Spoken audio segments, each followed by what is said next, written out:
नमस्कार शेतकरी बंधूंनो, मी पूर्वी ॲग्रो इंडस्ट्री या कंपनीचा प्रतिनिधी महेश गाडेकर।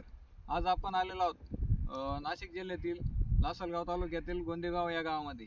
तर आपले जे शेतकरी बंधू आहे त्यांनी त्यांच्या डाळिंब पिकासाठी आमच्या कंपनीचे ग्रोग्रीन 9 हे सेंद्रिय खत वापरलेले आहे। तर आज आपण त्यांच्याकडून जाणून घेऊ की त्यांना काय काय रिझल्ट आलेले आहेत। नमस्कार दादा। नमस्कार। तुमचं नाव नंबर आमच्या शेतकरी बंधूंना सांगा। Deepak Sahebrao Salve, 9309 931216 mobile number. तर तुम्ही तुमच्या डाळिंब पिकासाठी आपले ग्रोग्रीन 9 सेंद्रिय खत वापरलेलं आहे। तर तुम्हाला काय काय रिझल्ट वाटले त्याचे?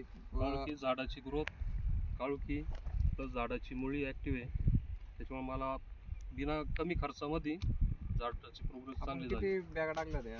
आता या समजा हे रान 1.5 एकर आहे, तर जवळजवळ 10-12 बॅग टाकले।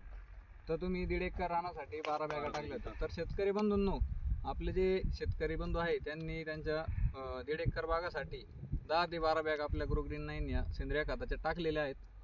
त्यांचे रिझल्ट बी तुम्ही बघू शकता, रिझल्ट कसे आलेले आहेत। तर आपलं डाळिंब सोडून तुम्ही आपल्या कांद्याला पण कांद्याला पण वापरलं। कांद्याचं तुम्ही एकरी किती ॲव्हरेज काढलं होतं? एकरी जवळजवळ 9 ट्रॅक्टर कांदे काढले आणि प्लस औषधात खर्च वाचला माझा, 2 स्प्रे कमी झाले। तर शेतकरी बंधूंनो, त्यांनी त्यांच्या कांदा पिकाला सुद्धा आपलं ग्रोग्रीन 9 हे सेंद्रिय खत वापरलेलं आहे आणि ॲव्हरेज पण चांगलं आलेलं आहे आणि त्यांच्या फवारण्याच्या खर्चात सुद्धा बदल झाला आहे। तुम्ही समाधानी आहेत का आपलं खत? तुम्ही आपलं इतर शेतकरी बंधूंना काय सांगू शकता? वापरण्यासाठी खूप भारी। चला, धन्यवाद।